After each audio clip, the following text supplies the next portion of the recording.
여러분 안녕하세요. 안녕하세요. 오늘도 이렇게 말씀을 듣기 위하여서 오신 여러분들을 진심으로 환영합니다. 실물 교훈에 나타난 교훈들을 배우고 있습니다. 오늘은 새 것과 옛 것이라는 제목으로 함께 말씀을 나누도록 하겠습니다. 마태복음 13장 51절로 52절에 있는 말씀입니다. 마태복음 13장 51절, 52절에 있는 말씀. 마태복음 13장 51절, 52절에 있는 말씀입니다. 함께 읽어보도록 하겠습니다. 시작. 이 모든 것을 깨달았느냐 하시니 대답하되 그러하오이다. 예수께서 이르시되 그러므로 천국의 제자된 서기관마다 마치 새 것과 옛 것을 그 곳간에서 내오는 집주인과 같으니라. 마태복음 51절, 52절에 있는 말씀. 예수님께서 이 모든 것을 깨달았느냐고 말씀을 하십니다. 이 전에 있는 내용에 대해서 살펴봐야 한다는 것이죠. 마태복음 13장은 어떤 내용으로 이루어졌는지 보면서 살펴봐야 될 것입니다. 이 마태복음 13장은 예수님께서 이 천국의 비유를 설명을 하십니다. 총 7가지인데요. 우리가 지금까지 살펴본 내용입니다. 첫 번째는 씨 뿌리는 자의 비유. 이것은 마음밭이 얼마나 중요한가에 대해서 우리가 공부했었고요. 두 번째는 가라지의 비유였습니다. 마지막 때까지 기다려주시는 하나님의 자비하심을 살펴볼 수 있습니다. 세 번째는 겨자씨의 비유죠. 교회의 양적 성장에 대한 내용입니다. 그 누룩의 비유는 이 질적인 성장, 개인의 성장에 대해서 설명을 드렸습니다. 다섯 번째는 감추인 보화의 비유입니다. 발견한 천국을 얻기 위한 노력을 해야 된다는 내용이었고요. 여섯 번째는 값진 진주의 비유. 그래서 이 진주 대신 그리스도, 또 우리를 진주로 여겨주신 그리스도, 이렇게 교훈을 살펴볼 수 있었습니다. 일곱 번째는 마지막으로 그물의 비유였습니다.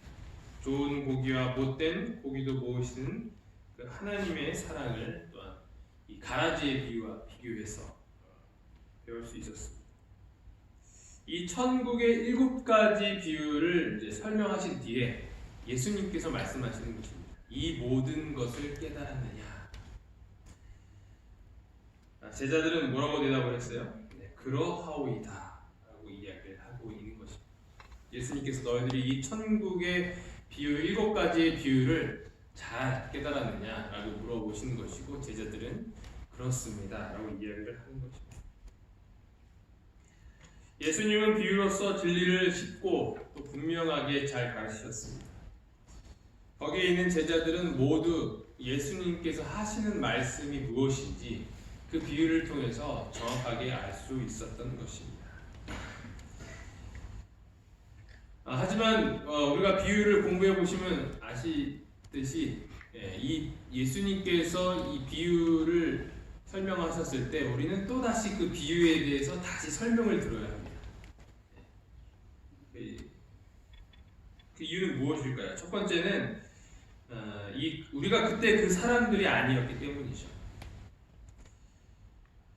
초반에 비유 해석 방법에 대해서 이야기하면서 그것이 가장 큰 이유라고 제가 말씀을 드렸습니다.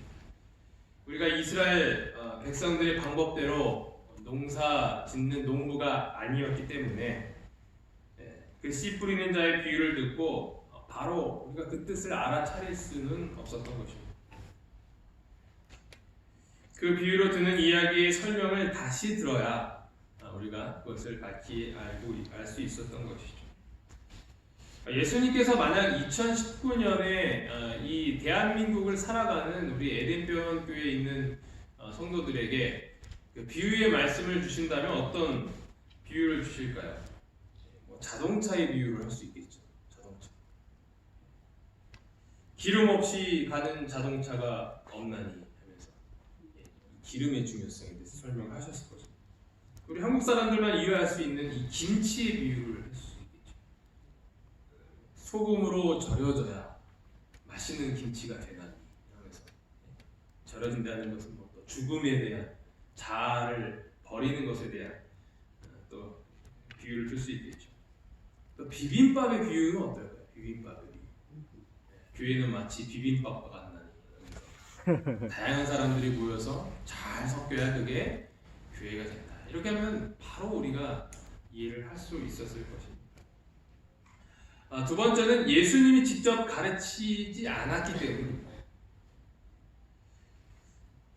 예수님은 성경에 나와 있는 것보다 더 자세하게 말씀을 하셨을 것입니다. 그리고 예수님께서 말씀하실 때 이 성령 하나님의 이 감동으로 말씀을 하셨기 때문에 그것에 모여 있는 사람들은 가만히 예수님의 말씀을 듣기만 하여도 충분히 그 말씀을 이해할 수 있었을 것입니다. 그 성령 감동하심으로 우리도 말씀을 읽어야 깨달음이 되는 것입니다. 제가 예수님이 아니기 때문에 혹시 이 말씀이 잘 전달되지 않을 수도 있습니다. 그렇기 때문에 여기 계신 여러분들 모두가 또 이 단에 서는 모든 설교자들을 위해서 간절히 기도를 해야 할 것입니다. 성령이 내려져서 그 말씀이 우리의 마음 가운데 잘 숨겨질 수 있도록 함께 기도해 주셔야 그 말씀이 우리의 삶 가운데서 분명히 크게 역사할 것이라고 생각합니다. 아멘. 세 번째로는 우리가 죄인이기 때문입니다. 죄인은 지혜가 없고 우둔합니다. 영적인 사물을 잘 분별할 수 없습니다. 내 생각대로 하나님의 말씀을 판단하고 오해하고 억측할 수 있는 것이죠. 이런 가엾은 우리를 위하여 주신 선물이 무엇입니까? 이 성경을 그냥 보는 것만으로는 이해할 수 없기 때문에 더 잘 이해하라고 더 자세하게 주신 선물이 있습니다. 그것이 바로 이 예언의 선물이죠. 이 신물교훈을 통해서 우리가 이 성경에서 자세하게 깨달을 수 없었던 내용들을 더 너무나도 은혜스럽게 주신 것입니다. 그래서 우리가 이 책을 열심히 읽고 또 은혜를 얻을 수 있는 것이죠. 말씀을 준비하면서 실물교훈을 이렇게 연구하고 읽게 되면 그냥 설교 시간에 설교 안 하고 그냥 실물교훈만 그냥 읽으면 어떨까라는 생각이 들 정도로 참 너무나도 주옥 같은 말씀들이 많이 있다는 것을 발견하게 되었습니다. 이 말씀은 꼭 들려드려야겠다고 이렇게 체크를 해놓고 이렇게 확인을 해보면 거의 대부분의 말씀들을 제가 이제 복사하고 있는 것을 보게 돼요. 그만큼 어느 것 하나 버릴 것이 없는 이 말씀이 이 예언의 신입니다. 세상에 나와 있는 수많은 신앙에 관한 서적들이 있습니다. 그 서적들이 참 좋다고 꼭 읽어보라고 추천을 받아서 읽어보면 참 죄송한 말씀이지만 물론 이제 저는 그러한 책을 감히 쓸 수는 없지만 읽어보면 그냥 다 거기서 거기에요. 아무리 좋다고 그렇게 하는 그런 책들도 이 예언의 신에 비하면 정말 차라리 이 한 문장이 압축되어 있는 그 수많은 진리들이 그 일반 사람들이 쓴 그 신앙 서적들의 몇 페이지에 관한 그 정도로 비교가 될 만큼 이 말씀들이 참 주옥 같다라는 생각을 하게 됩니다.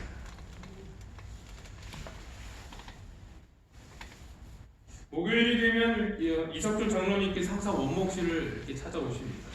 바로 이 성경과 예언의 신의 퀴즈를 인쇄하시기 위함입니다.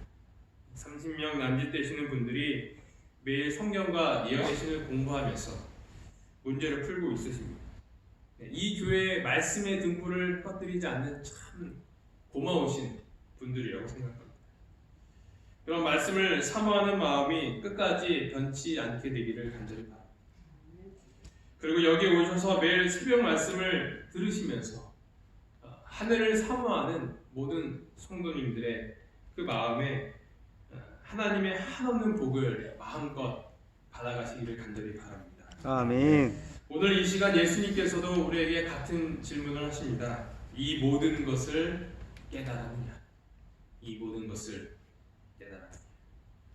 주님이 가르쳐 주시는 그 모든 것을 깨닫고 우리도 제자들처럼 그러하오이다 라고 대답하며 천국에 한 걸음 더 가까이 가시는 저와 여러분이 되기를 간절히 바랍니다.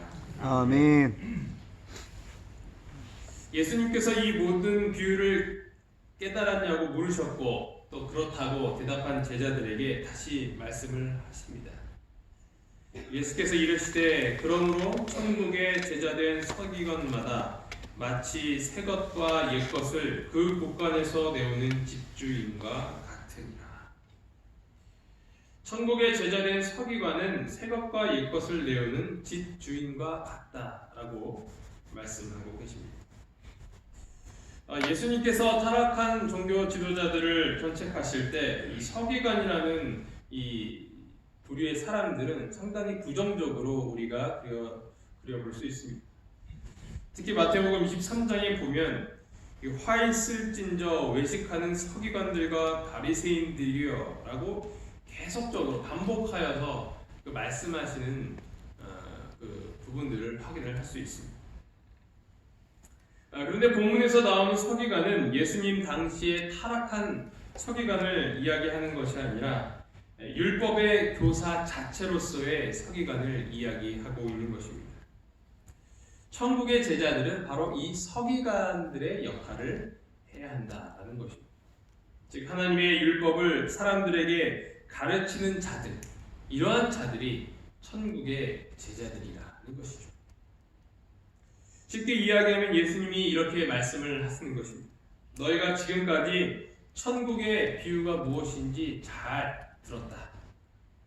이제는 너희가 그 천국의 제자가 되어야 할 것인데 이제 그 천국 복음을 사람들에게 전하고 가르치라. 이것이 오늘 본문의 내용인 것입니다. 그가 그물의 비유를 말씀하신 후에 이 모든 것을 깨달으냐고 물으셨고 그들은 그러하오이다 라고 대답했다. 그 다음에 그는 다른 비유로서 저희가 받은 진리에 대한 책임을 말씀해 주셨다. 그러니까 예수님께서 이 마태복음 13장에 7가지의 천국 비유를 말씀하시면서 새 것과 옛 것의 비유를 다시 들며 강조하시는 것은 바로 이 진리의 책임감이라는 것입니다. 그들이 그 진리를 들었기 때문에 그들은 책임감을 갖고 있다는 것이죠. 예수님께서 비유까지 들면서 제자들에게 진리를 가르치신 이유는 제자들로 하여금 그 진리를 사람들에게 나눠주게 하기 위함이었던 거죠. 너희들만 이 진리를 갖고 혼자 좋아하고 즐겨하는 것이 아니라 이제 배웠으니 무엇하라는 거예요? 나눠주라는 것이죠. 가르치라는 것이죠. 이것이 바로 이 천국의 제자들의 모습이라는 것입니다. 제7일 안식일 예수 재림교회는 진리의 교회입니다. 말씀대로 사는 교회, 말씀을 연구하고 그 말씀을 깨닫는 대로 살아가는 자들이 바로 우리 재림교회들인 것입니다. 하나님께서 우리에게 이 진리를 주신 이유는 다른 것에 있지 않습니다. 그 진리를 전하도록 하기 위함입니다. 우리가 갖고 있는 것을 전해야 하는 것입니다. 곳간에서 내오는 집주인과 같이 사람들에게 그 진리를 나눠줘야 한다는 것이죠. 이것이 우리의 의무인 것입니다. 재물을 얻은 집주인은 그것을 묵혀두지 아니하고 다른 사람들에게 나누어 주도록 내어놓았다. 재산은 쓸수록 더욱 늘어나게 된다. 이와 같이 제자들에게 위탁하신 진리도 세상에 나누어 주어야 한다.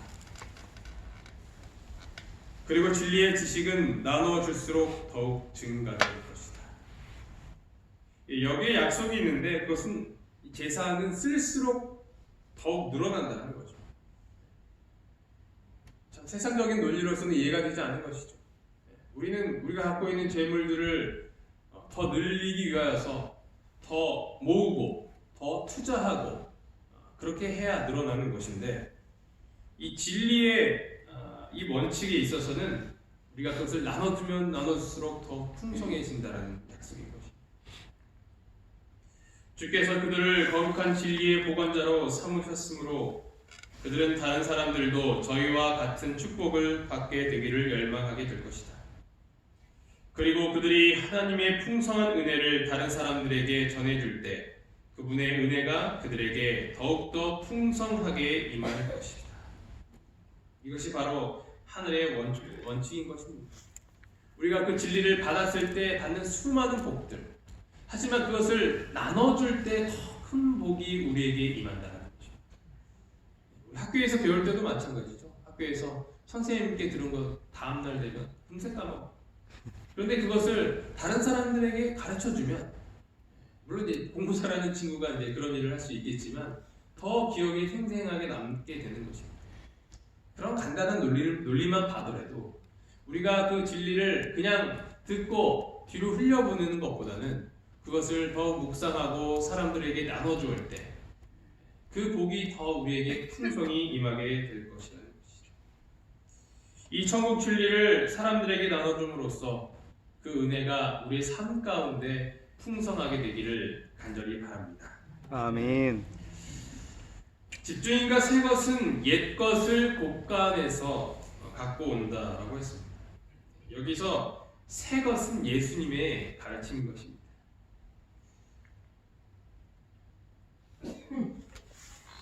마가복음 2장 22절에 보면 그 새 포도주에 대한 비유가 나옵니다. 새 포도주를 낡은 가죽 부대에 넣는 자가 없나니 만일 그렇게 하면 새 포도주가 부대를 터뜨려 포도주와 부대를 버리게 되리라. 오직 새 포도주는 새 부대에 넣느니라 하시니라. 모든 인류에게 열려있는 그 예수님의 가르침이 바로 이 새 것이라고 표현하고 있는 것입니다. 하나님의 말씀을 왜곡한 딱딱하고 낡은 유대주의의 가르침과는 섞일 수 없다라는 것이 이 새 포도주와 새 가죽 부대에 대한 비유인 것입니다. 왜냐하면 이 새 포도주를 낡은 가죽 부대에 두게 되면 그것이 딱딱하기 때문에 이 새 포도주가 들어가게 되면 이것이 오히려 상하고 그 새 포도주가 오히려 그 부대가 터져서 새 포도주까지 버릴 수 있게 된다는 비유인 것입니다. 그런데 본문의 비유에서 집주인은 새 것뿐만 아니라 옛 것도 갖고 온다고 하였습니다. 여기서 말하는 옛 것은 새 포도주와 새 부대의 비유에서 말하는 낡은 가죽 부대를 이야기하는 것이 아닙니다. 이것은 옛 선지자의 가르침, 곧 구약인 것입니다.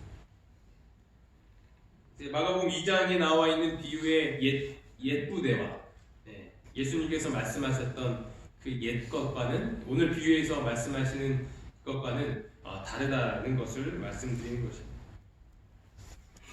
히브리서 1장 1절에 보면 옛적의 선지자들을 통하여 여러 부분과 여러 모양으로 우리 조상들에게 말씀하신 하나님이라고 하고 있습니다.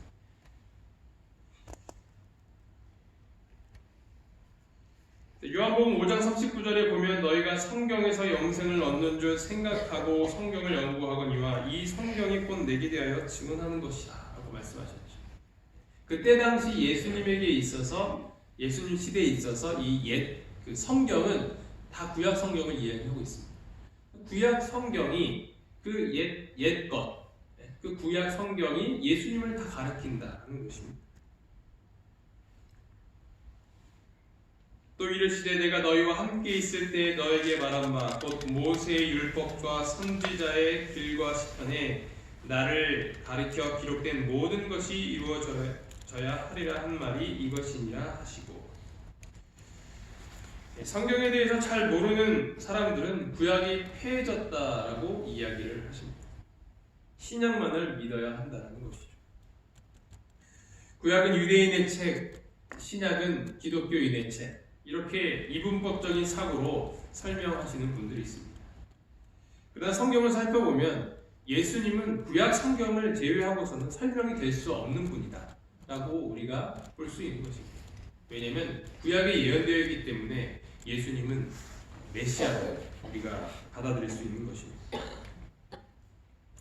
조금 더 살펴보면 새 계명을 너에게 주노니 서로 사랑하라. 내가 너희를 사랑한 것 같이 너희도 서로 사랑하라 라고 요한은 그 복음서에서 예수님께서 이렇게 말씀하신 것을 기록하였습니다.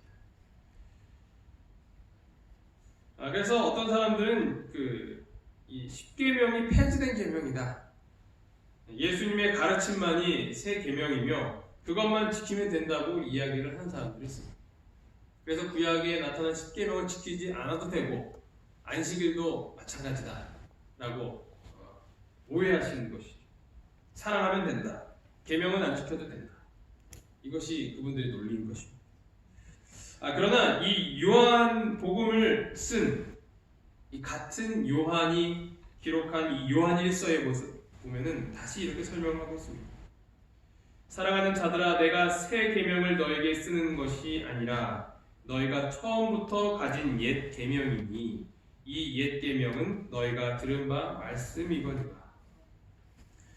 그래서 이 둘은 결국 같은 것이다라고 설명을 하고 있는 것이죠. 새 계명과 옛 계명은 다 같은 것이다. 너희가 처음부터 갖고 있었던 그것이 바로 예수님께서 가르치셨던 것이다라는 것입니다. 하나님의 말씀은 구약과 신약 전부를 포함한다. 이 둘 중 어느 하나만으로는 불완전하다. 그리스도께서는 구약의 진리도 신약의 진리와 똑같이 가치가 있다고 말씀하셨다. 그래서 우리는 성경 전체를 잘 이해하고 공부하여야 할 것입니다. 구약은 좀 어려운 감이 없지 않아 있어요. 여러 가지 예식도 나오고 제도도 나오고 또 역사가 이렇게 다 기록되어 있기 때문에 구약보다는 신약을 좋아하시는 분들이 있고 또 신약만 읽으시는 분들이 또 있습니다.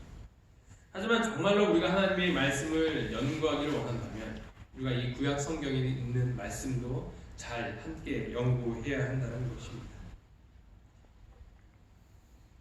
제사되도록 표상되시고 율법과 선지자로 말미암아 족장들에게 나타나신 그리스도는 구약의 보물이셨고 그의 생애와 죽음과 부활을 통해 나타나시고 성령으로 말미암아 보여주신 그리스도는 신약의 보물이시다. 아버지의 영광의 광채이신 우리의 주님은 옛 것인 동시에 새 것도 되신다. 이것이 모든 논란들을 잠재울 수 있는 한 문장으로 암축된 귀중한 말씀이라고 생각합니다. 예수님은 우리가 소중히 간직해야 할 것인 동시에 옛 것인 동시에 또 새 것이 되시는 분이십니다. 구약의 보물이시며 신약의 보물이신 예수님을 매일 묵상하며 날마다 그 말씀대로 살아가는 저와 여러분이 되기를 간절히 바랍니다. 아멘. 그렇다면 우리가 무엇으로 진리를 가르칠 것인가? 진리의 큰 복원은 하나님의 말씀, 곧 기록된 말씀과 1000개의 책과 하나님께서 사람의 생애를 취급하시는 경험의 책 등이다. 여기서 세 가지를 이야기하고 있습니다. 첫 번째는 기록된 말씀, 그래서 성경책이죠. 두 번째는 1000개의 책, 그리고 세 번째는 경험의 책인 거죠. 이 세 가지를 통하여서 우리는 하나님의 말씀을 전할 수 있다는 것입니다.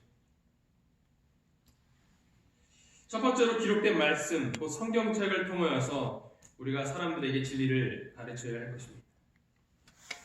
성경 말씀으로 교사의 마음속에 터져나온 하늘의 화평과 기쁨의 샘은 그와 접촉하는 모든 사람들에게 축복을 나눠줄 수 있는 큰 감화의 강물이 될 것이다.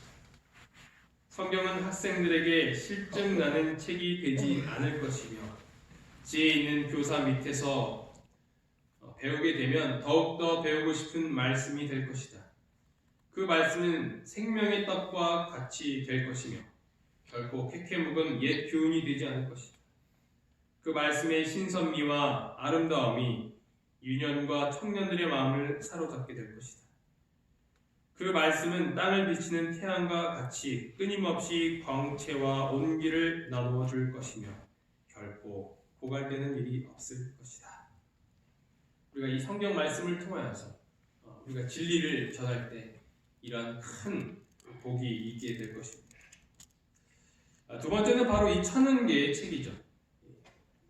하나님께서 지으신 이 모든 자연 만물을 통하여서 우리가 그 진리를 배울 수 있다는 것입니다. 천연교회와 성경은 둘 다 하나님의 사랑을 증거한다. 하늘에 계신 우리 아버지는 생명과 지혜와 기쁨의 근원이시다. 천연계의 기이하고 미묘한 것들을 보라. 그리고 그것들이 인류뿐 아니라 모든 생물의 필요와 행복에 얼마나 적당한가를 생각하여 보라. 온 땅을 비추는 일광과 적시는 우로, 산과 바다와 들, 이 모든 것은 조물주의 사랑을 우리에게 말하고 있다. 하나님께서 주신 그 모든 것들을 바라볼 때 우리는 하나님의 사랑을 깨달을 수 있다는 것입니다. 그런 측면에서 우리 에덴 요양병원은 참으로 복을 받은 병원이다. 할 수 있는 것이죠. 문을 열고 나가기만 하여도 그렇게 사시사철 이렇게 바뀌는 그 아름다운 천연기를 바라보면서 우리는 바로 하나님의 사랑을 깨달을 수 있게 되는 것입니다. 아멘. 하나님은 곧 사랑이시라는 문구는 방싯 피는 꽃봉오리보다 뾰족뾰족 돋아나는 풀상마다 기록되었다.